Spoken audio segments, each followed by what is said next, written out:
Good afternoon, everyone. It's John Horgan here on the traditional territory of Lekwungen-speaking people, the Esquimalt and Songhees First Nation. And I am joined by Health Minister Adrian Dix and Provincial Health Officer Dr. Bonnie Henry as we talk about the next 5 weeks as we work together to get to the May long weekend.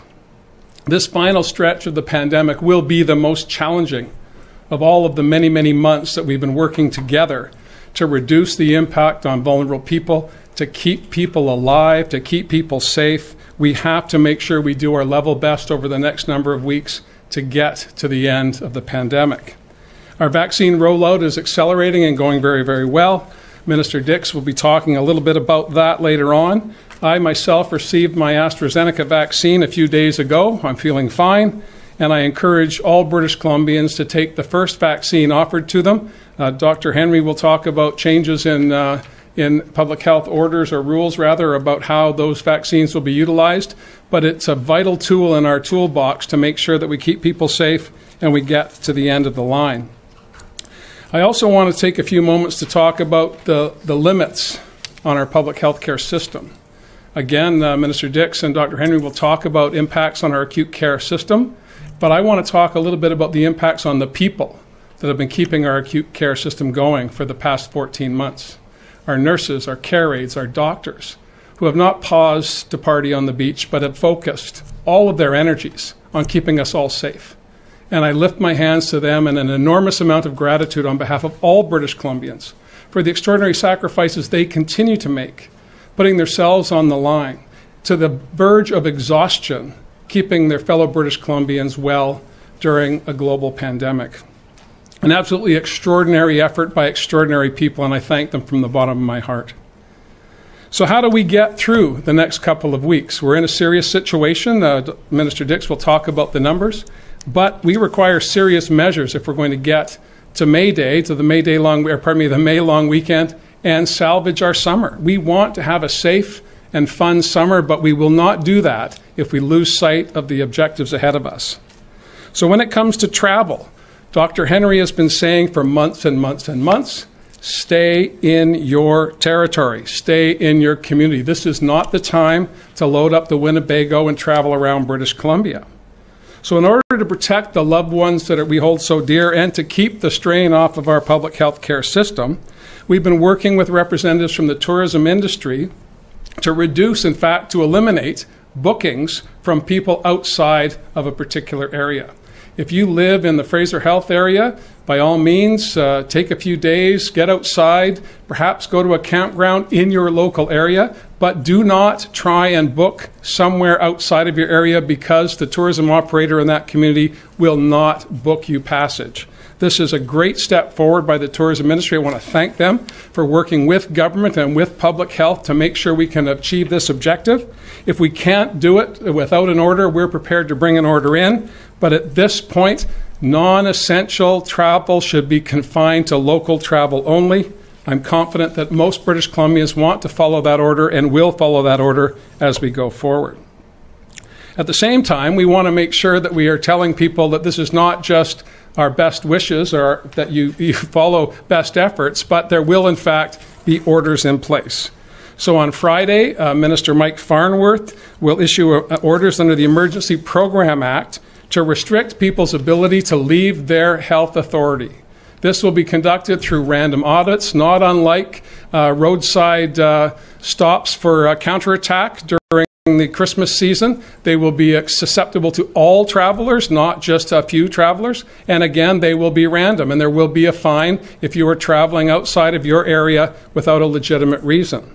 We will be consulting with the BIPOC community to make sure that we bring forward these restrictions in a way that does not give anyone fear that there will be additional repercussions. This is about travel. There will be no additional authority given to police. This will be a random audit to ensure people are following the guidelines. As I say, the vast majority of British Columbians are doing that right now. It's for that small group of people that are not listening, are not paying attention, and putting their fellow members of the community at risk. That's who we're focusing on. At the end of this week, BC Ferries will stop accepting bookings for recreational vehicles like campers and trailers. BC Ferries will also be contacting their passengers that have booked reservations to make sure that their travel is essential and is not leisure travel.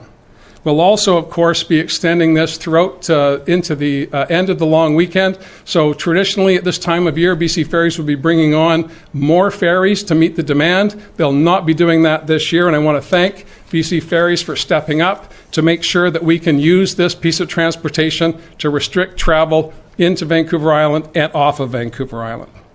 In addition, we'll be putting new border signs along the Alberta border, reminding our travelers coming from outside the province that unless they're coming for essential business, they should not be here. They should be back in their home communities. The added advantage, of course, is provinces like Ontario and soon to be Quebec, I suspect, are saying to their citizens, stay home. Dr. Henry, Minister Dix, and myself have been saying that since September. And I'm grateful that other provinces have come to the point of view where they're saying to their citizens, best to stay in your local community. We certainly endorse that. And by working with the tourism sector, we'll be saying to those who are trying to book accommodation from outside of BC, you won't be able to do so. These measures are designed not to put more stress on an already stressed tourism sector. Quite the contrary. We're working in collaboration with the tourism sector to make sure that they can have a positive summer and a fall and a winter that will try to make up some of the fallback that they've seen as a result of COVID-19.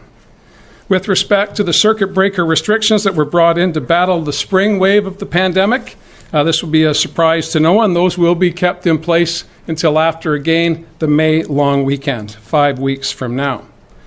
I also expect that this is going to have an impact on people and businesses, and we understand that. And I want to make it abundantly clear that the circuit breaker programs that were put in place by government to help those businesses through will be extended as well. And so those businesses should not be fearful that their initial application is their only opportunity. They'll be able to make a second application to get through the second part of the circuit breaker. With respect to workplaces, Dr. Henry has been saying for some time that we need to make sure that when there are outbreaks in a business, that those businesses are not in a position to continue to spread the virus, and we'll be using WorkSafe inspectors to close those businesses if required, to contain outbreaks and to make sure that we're keeping people safe. All of these measures are designed with one purpose in mind, to get us all 4.9 million British Columbians to the end of the pandemic. This is done with a heavy heart, but it's done with a resolute purpose that together for this next 5 weeks we can get to the end. Minister Dix is going to tell us that 30% of British Columbians that are going to be eligible for vaccinations have been vaccinated. And that's going to only continue in the days and weeks and months ahead as supply allows. We'll be able to do so much more once we get through the May long weekend, provided we follow the guidelines that have been put in place, now turned into orders, and we focus on the things that matter, making sure that our families are safe, making sure our communities can come out of COVID-19 stronger than ever before. And most importantly, I want people to think about those nurses and those care aides and those doctors and all of the people in our front line who have been giving up every single week, every single month for over a year to keep British Columbians safe. We cannot thank them enough, but we can say to them that for the next 5 weeks we will be at their side, trying to reduce their burden by doing the right thing, following the orders, and keeping everyone safe. Thanks very much for your time today. I know there'll be some questions. Minister Dix has a presentation, followed by Dr. Henry, and then we'll get into questions.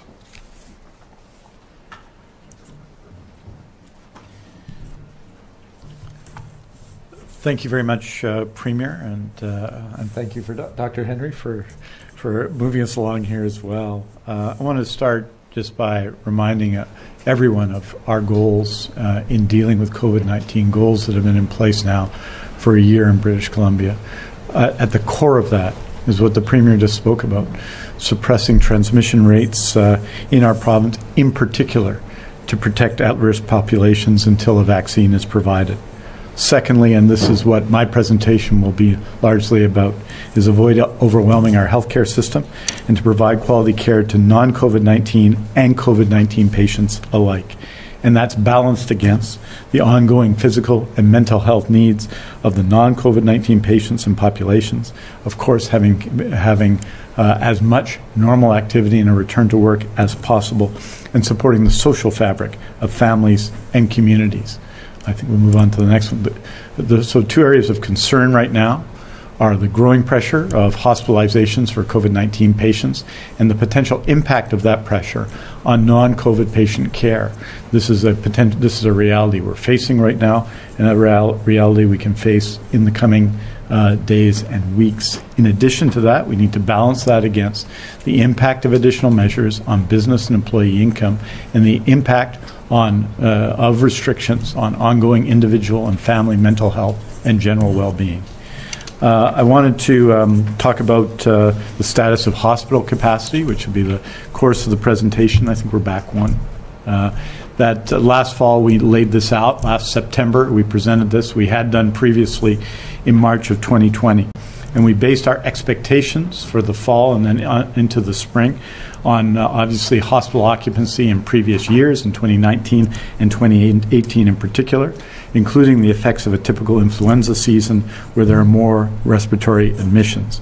The additional inpatient surgical demand as we put in place our surgery renewal commitment, and the extraordinary success led by our healthcare workers, our surgeons, and our nurses in our surgical renewal plan, and of course possible COVID-19 demand. We laid out 4 scenarios. You can see them there. The presentation will be available online. But just to say, and you'll see at the bottom, that we're clearly at the high plus range of this right now in terms of the pressure on our healthcare system.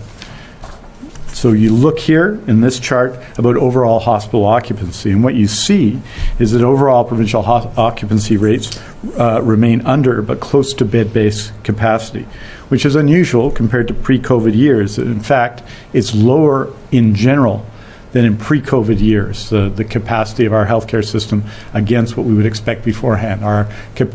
Just to put it in context, in December of 2019, which does seem like a long time ago, it was generally leading into Christmas that year at 103.5%.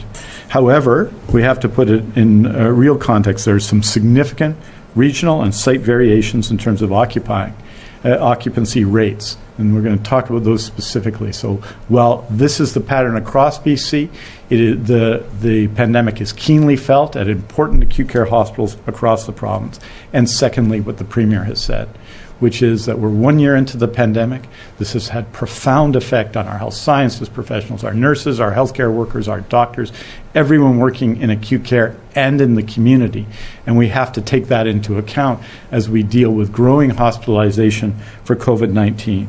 And we are looking at a number of hospitals around BC in moving into the utilization of surge beds, requiring a degree of service deferral to support staff redeployment, to support our existing staff, and to deal with the pressures of COVID-19 admissions. On the next page, you see our overall occupancy. These are numbers that you'll be familiar with from our weekly briefings. What it shows is, of course, that there is significant capacity available in the system overall. But we're moving into the use of surge capacities, which will require some level of service deferral in some hospitals and in some regions to support staff redeployment. This means potentially deferral of surgeries, and you saw that that's happened in the last week, and as well other procedures.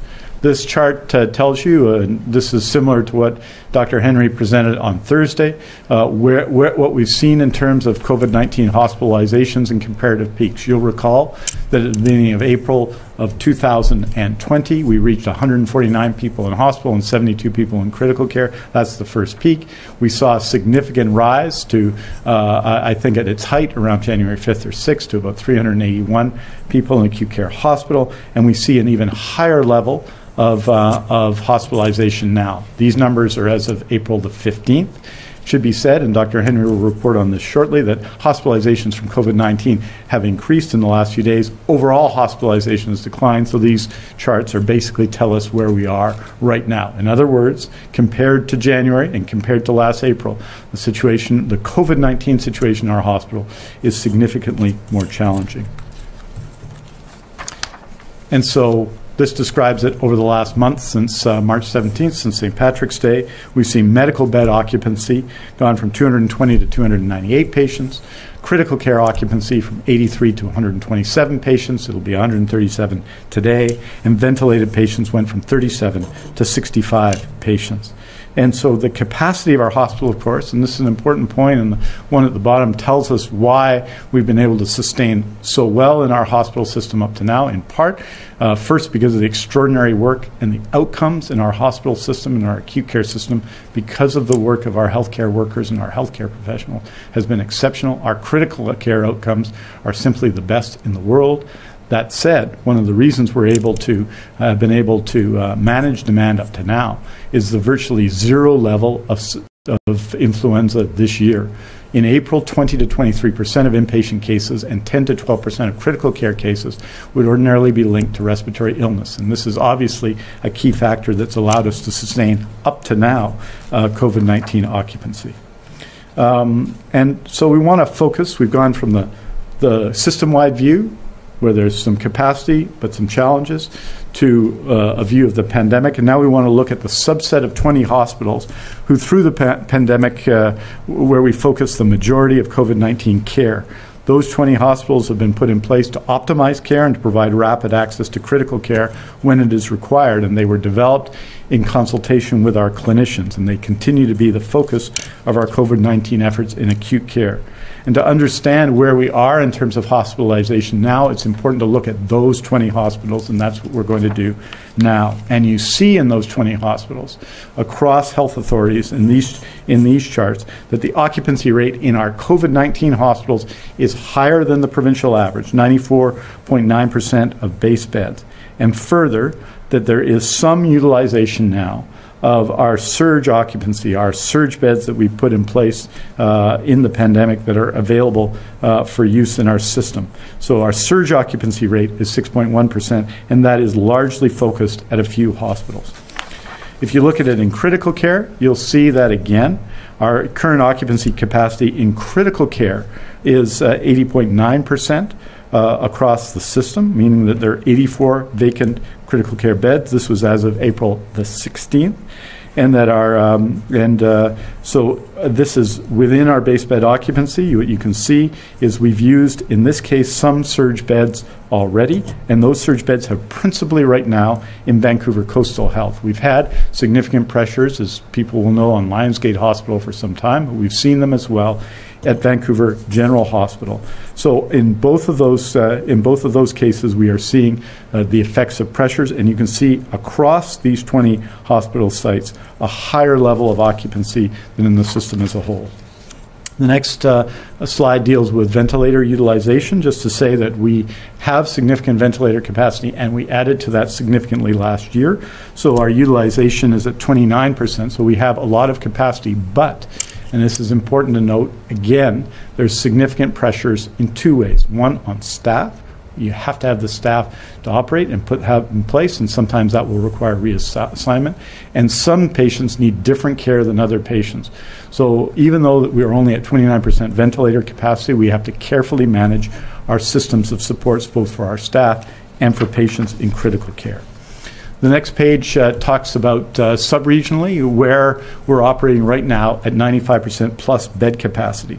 And these are the hospitals, and you see them on this list. And this is obviously particularly the case in the areas of highest COVID-19 transmission, which is in Vancouver Coastal Health, but in Fraser Health. But this also tells us why across BC we need measures across BC to address the challenges we're facing in terms of transmission. That there are indeed hospitals in Northern Health, at Mills, in Fort St. John, and as well in other parts of the province there are significant challenges as well. I'd also note that there are a number of hospitals, and I'd cite in particular Lionsgate, Royal Columbian Hospital. Lionsgate is here in critical care, but Royal Columbian Hospital that are just below 95% right now. And there are a number of hospitals in those circumstances. So while these hospitals are in the most significant circumstances, there are a number of other hospitals that are close to above 95% of base bed capacity. So who's in hospital? And I think Dr. Henry made this presentation, so I won't dwell on this at all on Thursday, except to say this. We're seeing more hospitalized cases amongst those 20 to 29. That's gone from roughly 3.7% of cases to 5% of cases. And the largest part of that increase is among women, and you'll see that in the chart. But the most notable increases are among people in their 50s, 50 to 59-year-old men, and 55 to 59-year-old women. We've seen, as you can see, over the period, if you compare December to March, a steady decline in those over 70. But the next page shows that as you go month to month, you'll see that there has been an increase in hospitalizations, even in older categories, from where we were a month ago. And that has been the trend. That, as Dr. Henry has repeatedly said, hospitalizations are a lag indicator, and the increase in cases a number of weeks ago has led to an increase in hospitalizations. And that is obviously a concern. So finally, what are our operational management activities and protocols to deal with this? Last March, as you know, faced with what we saw in Italy and Wuhan, and not knowing what we were to expect in British Columbia, we took very decisive action system-wide to cancel all non-urgent scheduled surgeries, sometimes called elective surgeries. That is not what we're doing now. But we do have a plan in place that's been in place in September, and that plan has been put in motion in the last over that period since September, but in particular day to day and multiple times a day to deal with changes in hospitalization across the province. So that daily monitoring and reporting, those daily meetings that occur to make sure that we're addressing issues in every community and in every hospital are taking place now. Our surge activation management is under daily consideration, and that means potentially leveling the load across sites and regions. In other words, moving some people with less serious conditions from one hospital to another to level out space in hospitals. That's been in place. But also, where required, the managed reduction of services, scheduled services in particular hospitals. You saw that a week ago at Abbotsford Regional Hospital and Surrey Memorial Hospital, in Vancouver General Hospital, and in Royal Columbian Hospital, and those decisions based on our plans will be assessed and dealt with on a daily basis. Also, the ventilator management I spoke about, and all of our work in our rural, remote First Nations and Indigenous communities transportation response framework to move people to the care they need when that is required. So reducing hospitalizations, how does that happen? I'm going to turn this over shortly to Dr. Henry to talk about some of this, but that our current vaccination strategy will further and gradually impact hospitalization in the coming weeks for the 60-plus community-based population. You're seeing that as we move down the age cohorts in terms of our main age-based vaccination campaign, and also the focus on those in the last number of weeks over 55 with our AstraZeneca campaign, and now Dr. Henry will be talking about the future of that in her presentation. We need to take action together. What's happening in hospitals is always affected by what all of us do in communities, and we all have to take action to reduce transmission of COVID-19, which has as an effect the number of people seriously ill in our hospital system. And of course, we're hopeful that the end of respiratory virus season may further impact transmission. And with that, it's my honor to introduce Dr. Bonningham.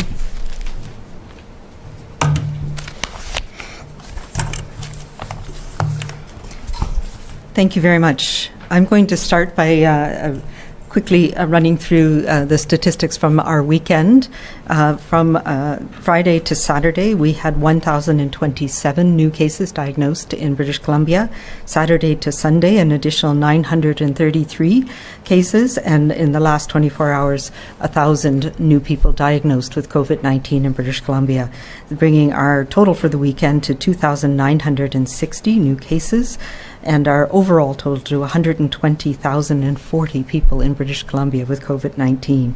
Of the new cases, 696 were people who lived in the Vancouver Coastal Health Region, 1,845 are people who live in the Fraser Health Region, 108 people live in the Vancouver Island Health Region, 211 people in the Interior Health Region, and 100 people in Northern Health.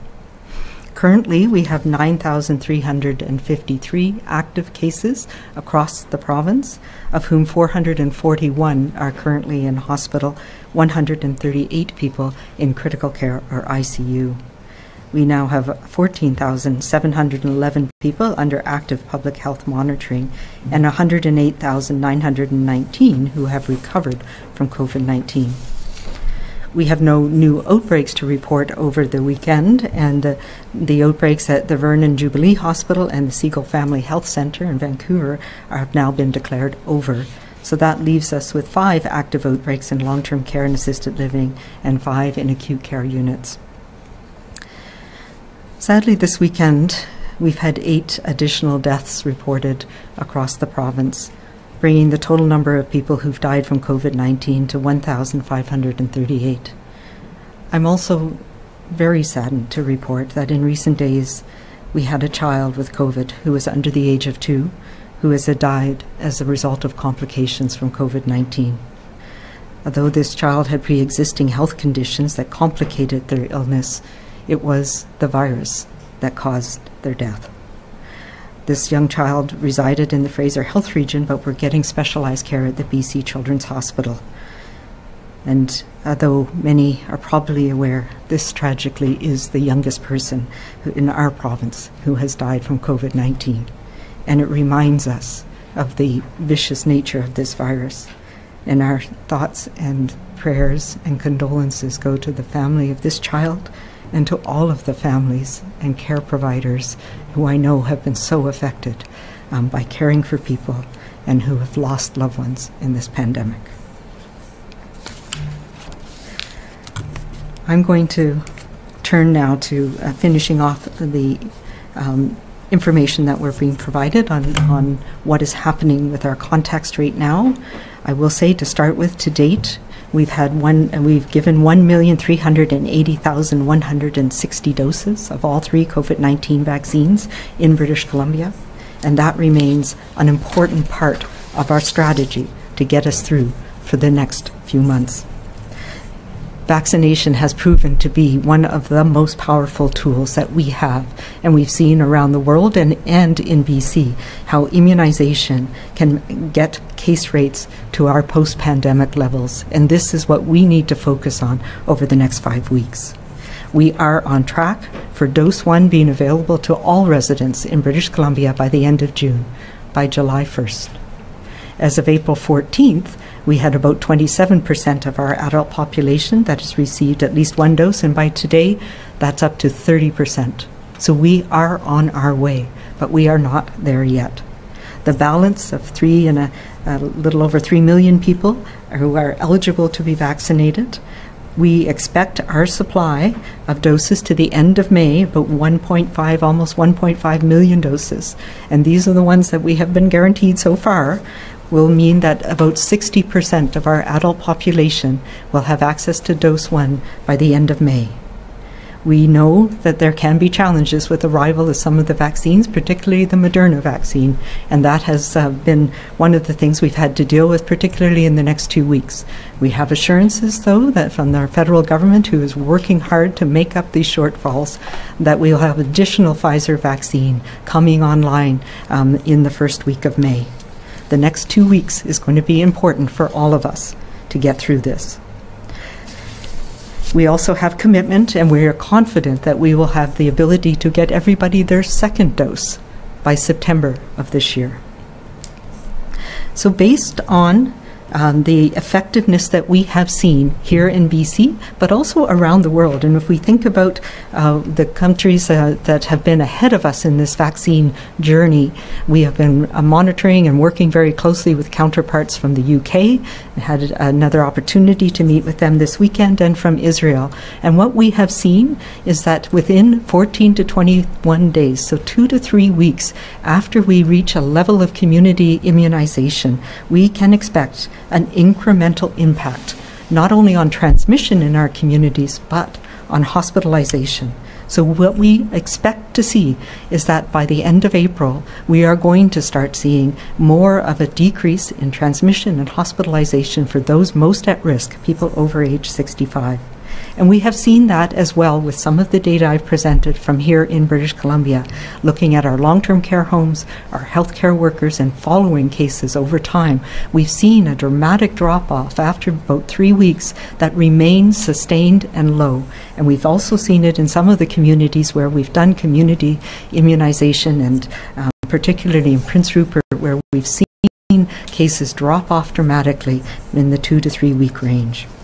So as we see over time, it takes some weeks for the immunization program to catch up with each age group. We're now close to 90% of people over age 90 who are protected with immunization, and that is increasing in ages 85 to 89 and 80 to 84. And we know that as well that our program for clinically extremely vulnerable is well underway. Over 210,000 letters have gone out, and to date, 60% of people have completed, have been booked and immunized in that group as well. So this tells us that our immunization program is working. It's reaching those who are most at risk. 100% of our long-term care and assisted living sites have been offered vaccine, and we've had very high uptake there. And we've completed immunization across our higher risk work sites that we've talked about, particularly across the Lower Mainland, where we know we were having ongoing challenges where workers cannot work from home, and the difficulty in maintaining COVID safety plans is really challenging, particularly in food processing, our farms with group accommodations, and distribution centers, manufacturing and industry, and that continues as well.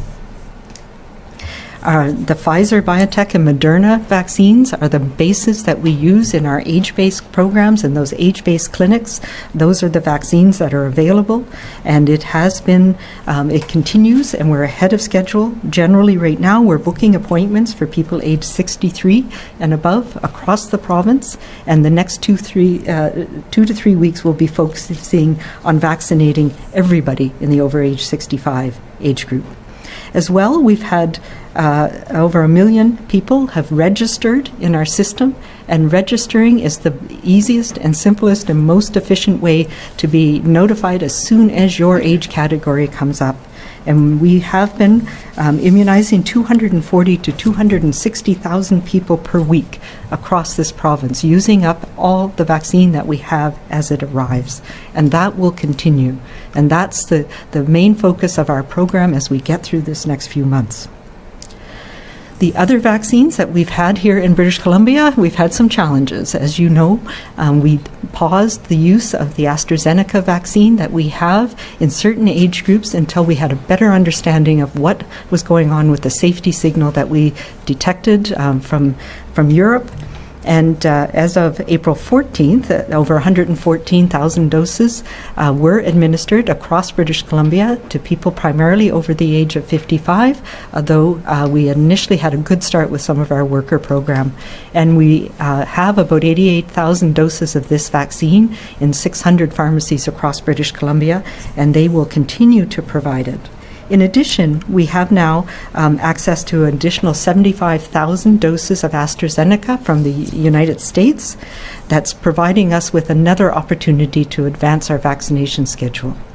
Over this past week, we have been working very closely with Health Canada, with our National Advisory Committee on Immunization, and with my counterparts from across the country to better understand the risks and the benefits of this vaccine in the context of the safety signal that we've heard. And it's now become clear that the risk of very rare blood clots associated with vaccination is in the range of about 4 in a million. And we need to put that in the context of what we are seeing across our province right now, where COVID transmission rates are very high and high in many communities. And the risk of hospitalization from COVID is about 2 to 4 in 100 for most people. So we know that the benefits of this vaccine are far outweigh the risk of very rare blood clots. We also know that we understand a bit more about how these happen, and clinicians have been notified. We have a test for it, and we have treatment. So we now need to target our use of this vaccine to support people being protected soon and now from COVID-19. So based on the risk of hospitalization that we've seen, particularly in younger age groups, we're now going to expand the use of the AstraZeneca to people 40 and above across the province. So it will be available in pharmacies for people age 40 and above in all the pharmacies across the province. In addition, we're starting a targeted AstraZeneca-only clinics for people 40 and above in specific high-risk communities. So these highest priority communities have been identified by the data that we've been collecting at the BC CDC that allows us to understand where the highest transmission risk is happening and where the immunization rates are lower. So based on this, we are targeting a number of communities where we know the case counts are high and where we need to have some targeted input to protect people that are ending up in hospital right now. The majority of these communities, not surprisingly, are in the Fraser Health Authority, particularly in and around Surrey, where we've had ongoing transmission in communities across that area from the beginning of the pandemic, really. We also have recognized that transmission in Dawson Creek is a challenge, and the other two areas outside of Fraser Health are the Squamish and Kensington areas in Vancouver Coastal Health. So starting today, these communities will have AstraZeneca-based clinics that will target people aged 40 and above to get vaccine now as we continue with the older populations in our age-based program. Looking ahead to May and June, we're going to continue these several streams. Our main focus on our age and risk-based approach, getting as much vaccine as we can out to clinics as fast as possible, as supply allows us. And we're hoping that as we get into the first weeks of May, the federal government will come through with it. They've promised, and I know they're working very hard on that to get us more Pfizer vaccine. We will continue vaccinating frontline workers with our early focus on first responders, school-based staff, and childcare staff, starting with those communities where the risk is highest and moving through all of our first responders, school-based, and childcare staff in the coming weeks. We will continue to use vaccine as part of our outbreak response, and that's important. It's not only closing businesses that stops COVID-19, it's also making sure that we have immunization as available to support that. And we will continue to target communities where higher transmission is impacting our hospital system. We have started to see the impact of our public health measures. We are bending our curve slowly, and we see that here. The green line on the top is the number of daily cases that we've seen over the last months. Our hospitalization continues to go up, and that is what we need to address now through immunization and through ongoing public health measures. Thankfully, our rates of death have remained low in the last few months. So, as the Premier mentioned, as of today, all of our current guidelines and public health orders will remain in place and will be extended for the 5-week periods to the end of the May long weekend. It is critical that we focus our efforts on continuing to do the things that we know reduce transmission, including and particularly our focus on our in-personal social interactions, being purposeful about who we are with, and making sure that we're not bringing this virus home to our family, to our workplace, to our communities. As the Premier mentioned, we have been working with across the province to reduce the ability for people to travel from out of province into British Columbia, and to put in more measures to help people to stay within your region as much as possible and to follow our travel guidelines. We will continue to call on businesses to redouble their efforts around their COVID safety plans, and the orders that we put in last week that allow us to work with WorkSafe BC to support businesses when there is transmission in that business, to make sure that we stop those chains of transmission and allow people to safely reopen as quickly as possible. And we do this instead of broad closures along sectors of different parts of our business communities. We know that some people want to push those limits. And while we've seen most restaurants and pubs and gyms doing their best and doing the right thing. We know there have been challenges with some people pushing those limits around patios, around numbers of people. And when that happens, those businesses will be closed until they're able to adhere to an appropriate COVID safety plan. We all have this role in keeping ourselves, our loved ones, our communities safe. We now have extra tools to help us get along that journey. Particularly, we have immunization programs that are ramping up across this province to support us in getting to our post-pandemic world. We will have to live with COVID for a bit longer. We need to all put our efforts into combating this virus and supporting each other as we get through this next 5 weeks. Thank you very much, and I'll turn it back over to the Premier.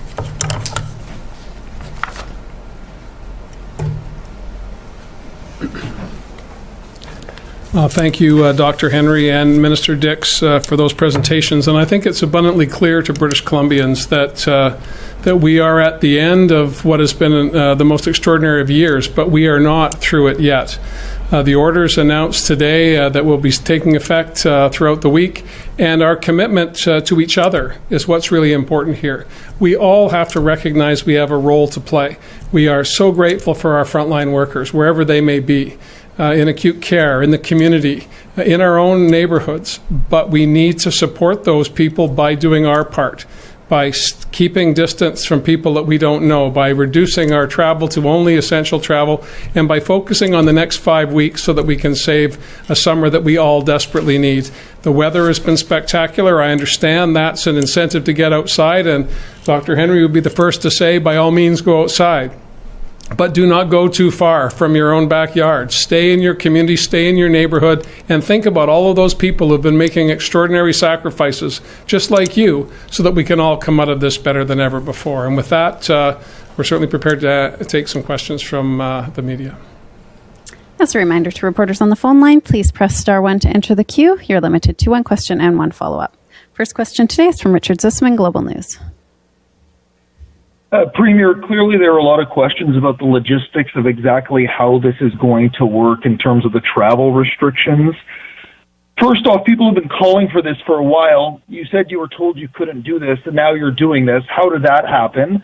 And what sort of tools are going to be in place to stop people from traveling? Like, can someone from Vancouver go to Whistler even though it's in the same health authority? How will these police checks work in regards like that? Well, certainly we never said we couldn't do it. We said that it would be logistically challenging, and it is and remains so. What we've hoped that the public would do, and the vast majority of British Columbians have, is to stay close to home. Be conscious of what you're doing. Be aware of your surroundings, the people you're engaging with, and what the consequences of that might be. Certainly, you cannot go to Whistler and stay if you can't book accommodation. So we're working on a voluntary basis with the sector to find ways to cancel bookings that have been made and to not accept any more bookings going forward through the May long weekend. In addition to that, of course, if required, Dr. Henry, Minister Farnworth are prepared to bring forward orders to make that impossible to do. But we're hopeful. Our approach from the beginning, as you know, has been to work with industry, to work with communities, and to work with people to find the best way to keep operating in a safe manner. Where that fails is where we have to step in. And as Dr. Henry said, in workplaces, we have now the tools through WorkSafe to make sure that we can go into those workplaces and take appropriate action as required.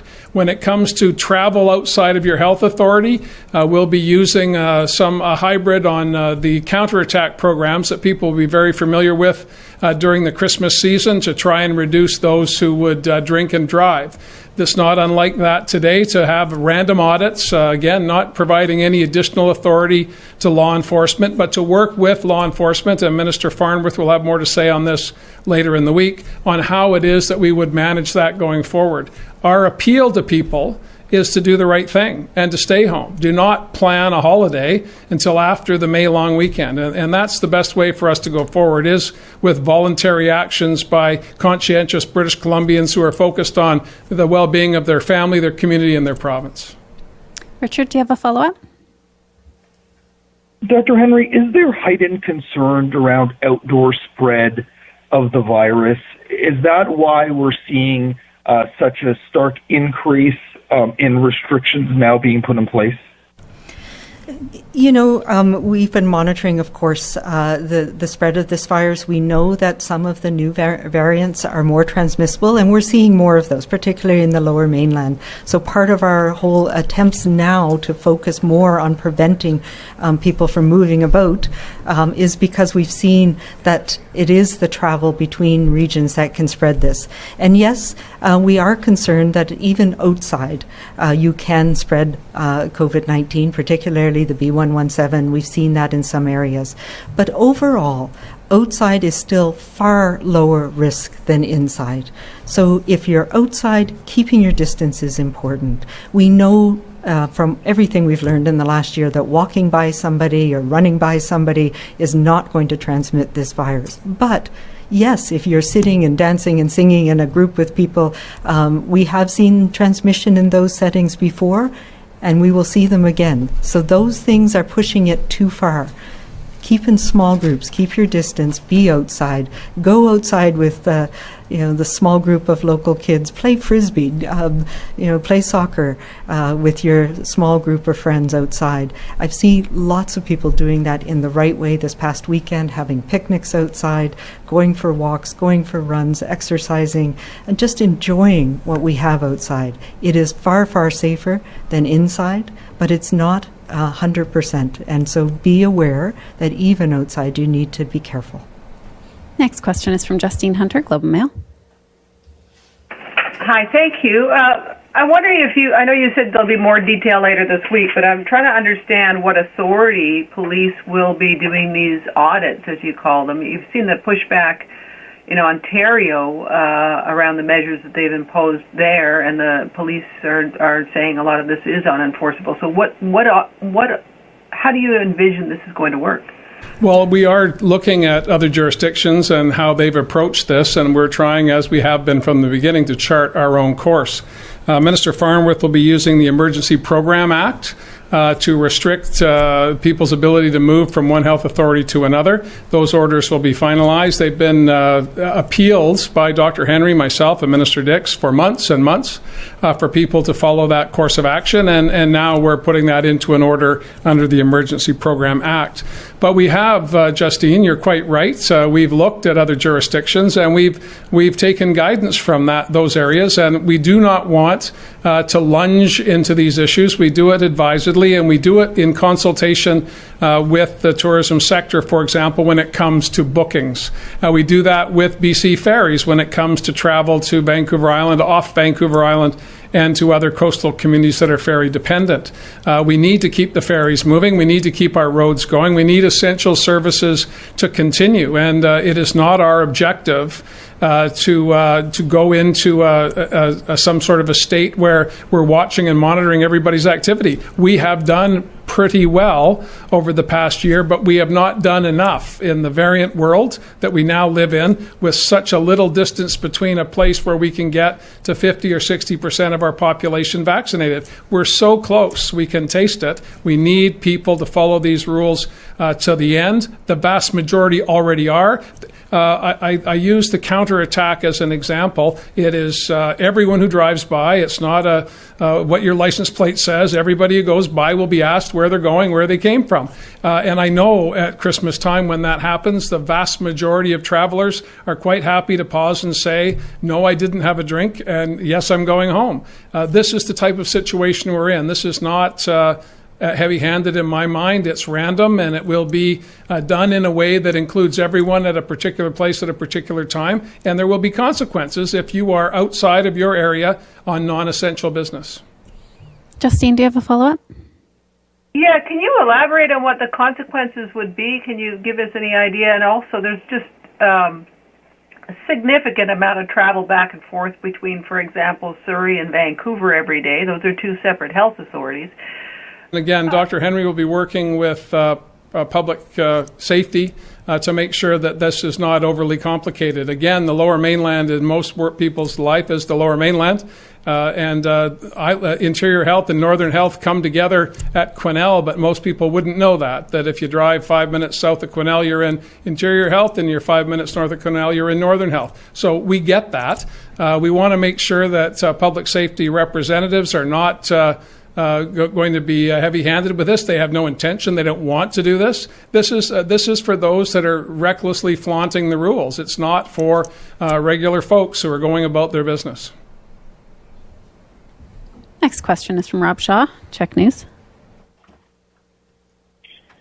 Just to pick up on those questions about details then. So if you live on the island and it's one health authority, you can travel anywhere on the island?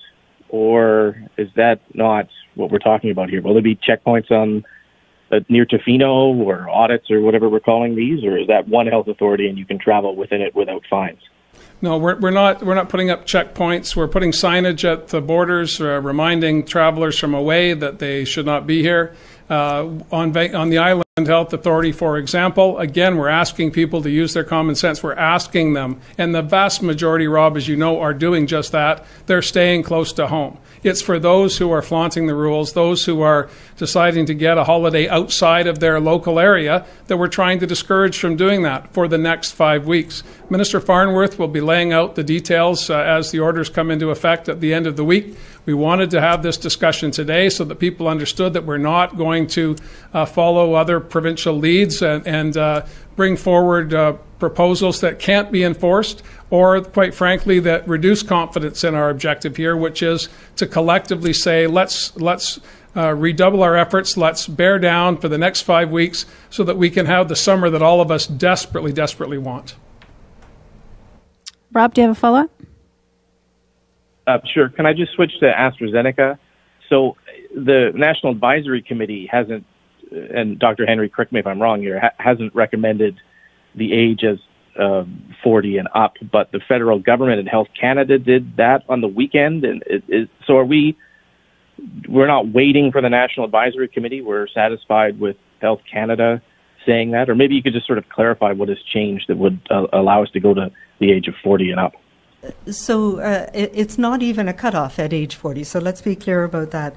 We have been following in BC and across the country, looking at what the evidence has shown from the EMA, from the UK, from the US, of course, with the Johnson & Johnson. So as we've learned about this safety signal and we've learned about the risk from of this rare event, we've been looking at the risk-benefit here in British Columbia. So Health Canada is the regulator. The regulator looks at safety and effectiveness, and then the National Advisory Committee on Immunization provides guidance and advice on where to best use these vaccines. And yes, we are, NACI will be coming out with their recommendations very soon about how to approach this, but we felt we needed to move ahead in using this important vaccine to support our programs given the situation we're in here in BC. So we did our risk-benefit analysis here in British Columbia, looking at who was ending up in hospital.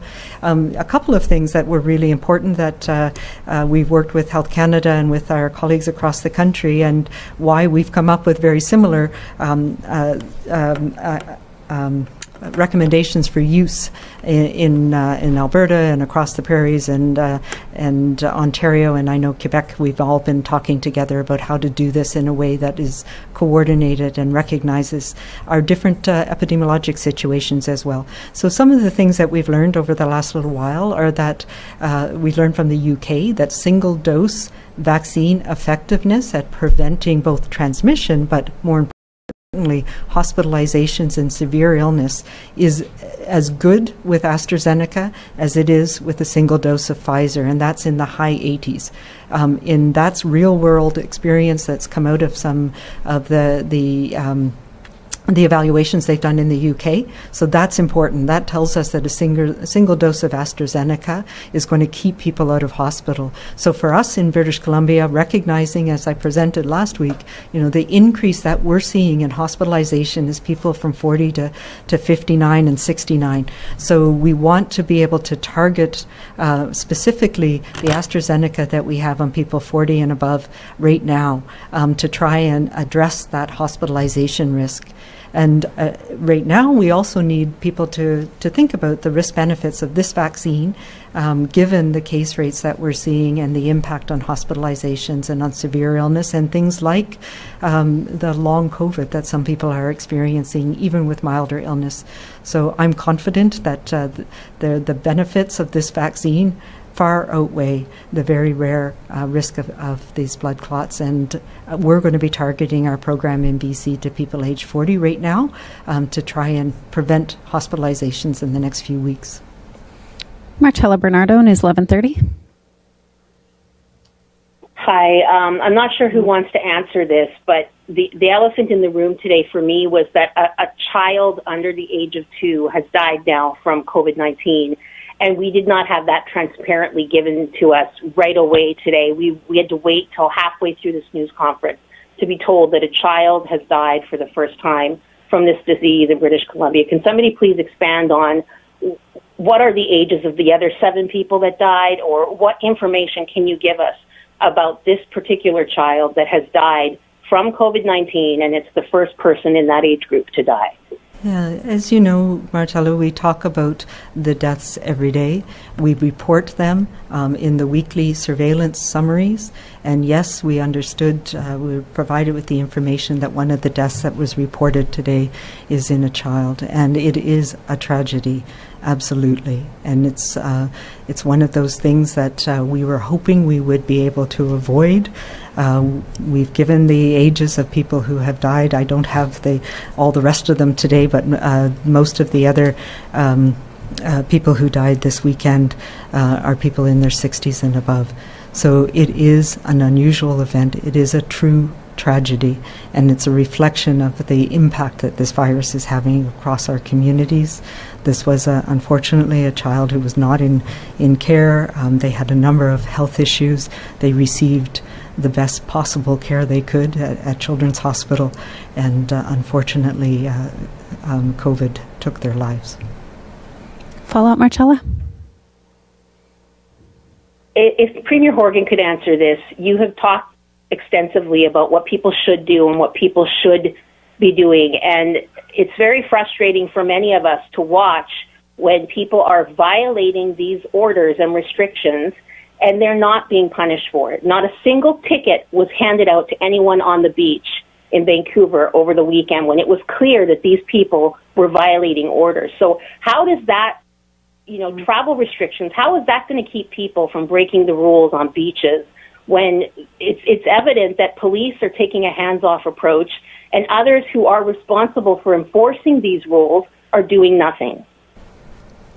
Well, certainly we're working through public safety and with the Ministry of Municipal Affairs. Josie Osborne will be talking to mayors and councils, as she has been weekly since November, and Minister Farnworth will be talking to mayors who have responsibility for police boards in their community with respect to, and as we go forward, and this is part and parcel of an answer back to Rob's earlier question about how we're going to manage the intermunicipal travel within health authorities, and that'll be through consultation and dialogue with the representative authorities in those communities. With respect to the events over the weekend, you can well imagine how I feel about it, and I share the views of the overwhelming majority of British Columbians that it is profoundly disappointing to see behavior of that kind at a time when we are so close to getting out of what has been the worst year of our lives. To hear of the death of a 2-year-old today is a graphic reminder of how we are all susceptible to the ravages of COVID-19. You are not immune just because you're 19 years old and feel invincible. And the challenges of law enforcement are that I certainly do not direct law enforcement on how they are supposed to operate within their communities. There are other levels of authority for that. I do know Chief Constable Adam Palmer is is going to do everything he can to make sure that within the city of Vancouver, investigations are conducted of activities that took place over the weekend. Investigations, as you know, Marcella, from your many, many years in the business, do not end at the moment of the event. They go on through looking at tape, talking to witnesses, and then proceeding with charges. So I don't believe we're done on the weekend yet, but again, those are choices for law enforcement to operate. Our job is to put in place the framework for them to operate. They have to make decisions on the best utilization of members when you've got large crowds in one part of town, and as I understand it, a shooting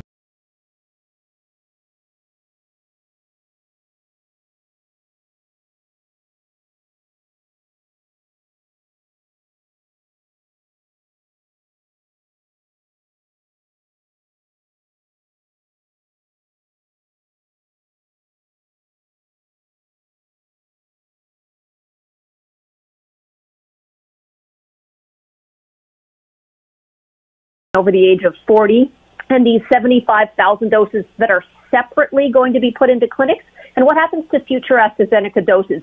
Is this 88,000 in pharmacies it, and after that, it's all going to clinics?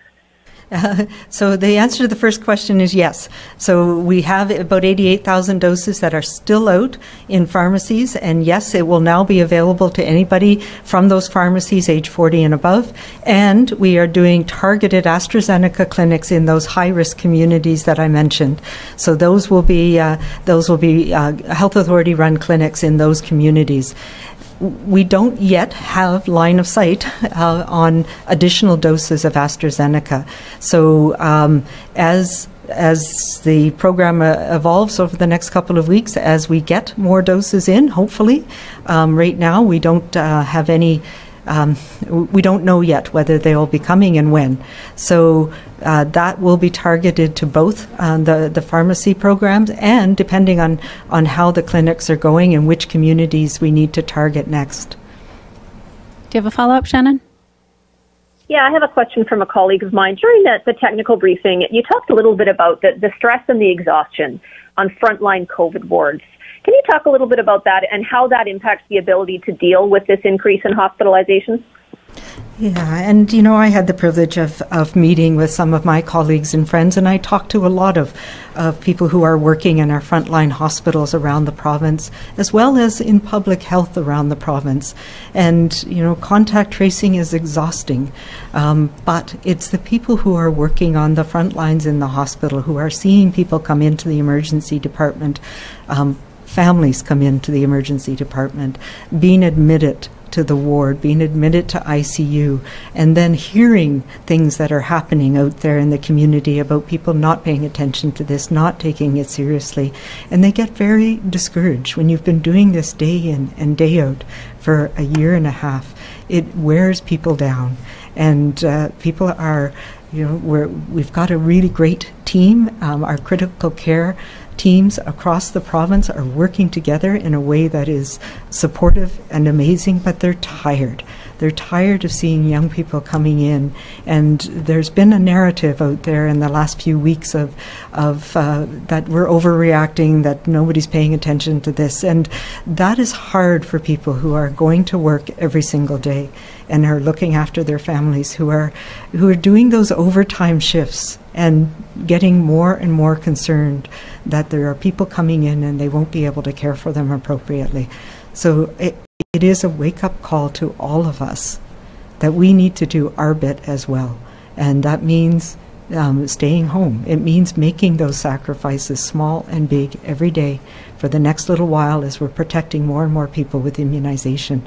And I've talked about this for some time, that we're in this vaccine hope, but pandemic reality, and that pandemic reality has gotten challenging and more dire in some ways in the last few weeks. But we have the ability to level things off, and we've started to see that. So that is what we need to focus on. We have vaccines that work, and they are going to get out to everybody as soon as we possibly can. But it's hard for people right now. It's hard for people when they see others flaunting things and not taking it seriously. Vincent Plena, Daily Hive. Hi there. Premier Horgan, regarding these checkpoints and bookings, will people have to provide proof that their travel is essential if they're at these checkpoints, or in fact they do need to make a booking? Well, certainly, again, I want to avoid the term checkpoints. These would be random audits. We're not putting up booths at the borders of going from Chilliwack into Hope. We're going to be randomly checking, as we would during a counterattack program, all vehicles for a period of time on a piece of highway somewhere in British Columbia.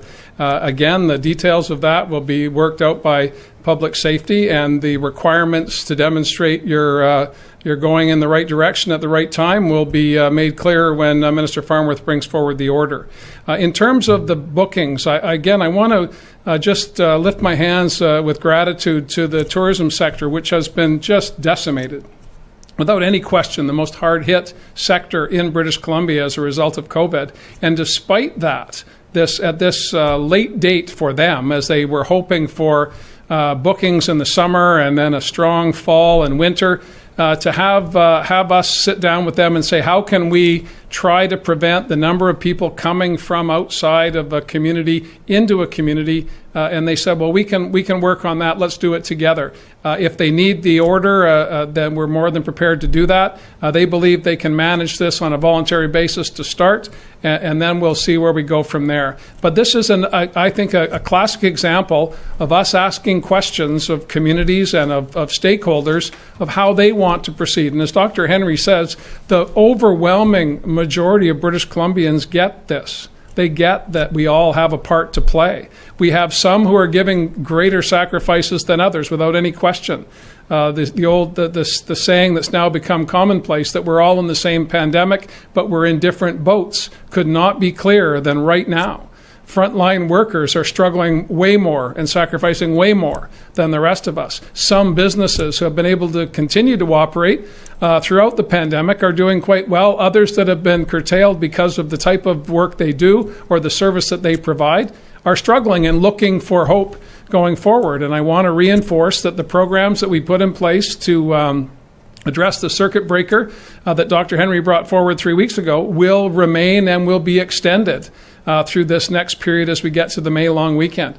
Our commitment to the people, the businesses, and the communities of British Columbia remains the same. Our commitment to each other needs to be fortified at this point in time, and I'm hopeful that the comments that we were able to make today will bring that home for more people who have perhaps been paying less attention to this point in time than they should have. Do you have a follow-up, Vincent? Yes, please. Dr. Henry, I wanted to build on Richard's earlier question. You've mentioned before that the COVID-19 virus becomes less transmissible during warmer weather. Is there any data or evidence that confirms or refutes if warm weather has the same effect on variants of concern? Yeah, so let me qualify that. What I have said is that we see a decreasing in transmission of respiratory viruses in the spring and summer. We have a respiratory virus season in the Northern Hemisphere, and it tends to start in September and increase through December and January, usually is the peak, and then we see a falling off come March, April. And we see that with adenovirus and enteroviruses and respiratory syncytial virus and influenza, and we've seen that as well with COVID, but it doesn't go away necessarily. We saw that last spring when we started to see part of it is weather. We don't know all of the factors that lead to decreased respiratory transmissibility and the sort of disappearance of many respiratory viruses in the summer season. They become more sporadic. It doesn't mean they go away entirely, and they didn't go away entirely last summer. And yes, we don't yet know if that natural waning will be overshadowed by the increased transmissibility that we're seeing from the B117 and P1 in particular. So those are things that we still have to watch for and see, but we do know that any virus is less transmittable outside than inside. We know the highest risk settings that we've seen, and right now we've been seeing transmission in those settings indoors when there's more crowded people, where you're talking talking loudly, where there's poor ventilation. So we have to pay attention to all of those things, and that's why I'm saying, now is the time to go outdoors, to keep small, and we'll see how things manage over the next little while. We have time for one more question this afternoon. That comes from Tanya Fletcher, CBC. Yeah, I'm not sure I heard how long these new travel measures are set to last. Are they indefinite? Are you going to more clearly define what essential travel is for people? And regarding law enforcement, how many police resources are they expected to dedicate to these road checks? So I can talk to the first little bit. We are talking everything here about the end of the May long weekend. That's a period of time where we expect to have 60% of our adult population in BC protected with vaccine, and at a time when we hope that we can, the measures that we put in place will mean that transmission and hospitalizations have come down. We are working, we have a list of what essential is. We're working with public safety to define the areas that we're talking about around travel, and those will become clearer in the next few days.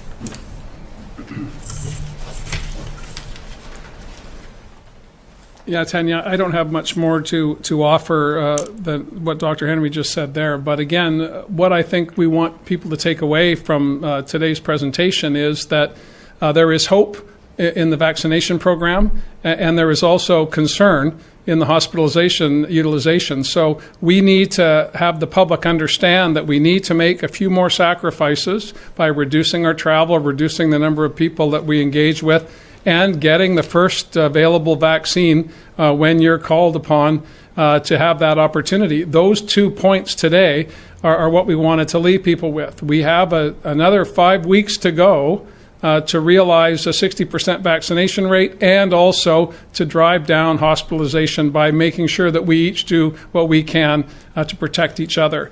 In terms of the law enforcement components, Minister Farnworth will have more to say about that on Friday. Do you have a follow-up, Tanya?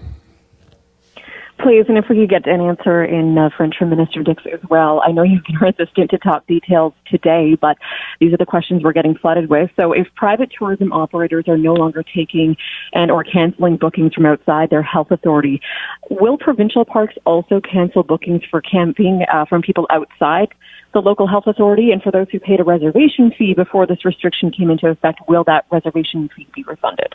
Yes and yes. Minister Heyman will be working through Parks BC to make sure that anyone who's booked a holiday outside of their health authority will be refunded any costs that were incurred either through the reservation process or the booking.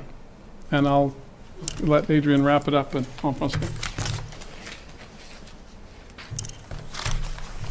Oui, la réponse est simple, c'est oui et oui, c'est-à-dire que le ministre de l'Environnement, George Heyman, va travailler avec les communautés et des opérateurs dans le secteur pour assurer avec BC Parks que des gens qui doivent aller en dehors de leur région de santé, que ce soit dans la région de Vancouver et pour les autres régions de santé pour leurs circonstances, et on va travailler ensemble pour répondre de cette façon.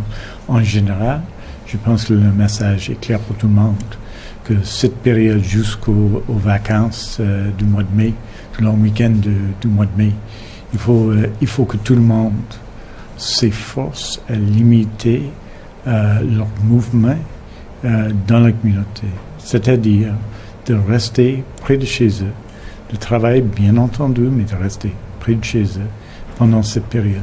C'est ce qu'on peut faire nous tous pour aider ceux qui travaillent dans nos hôpitaux, ceux qui travaillent dans la communauté sur les questions de COVID-19, qui travaillent avec des gens qui souffrent des problèmes de la santé mentale.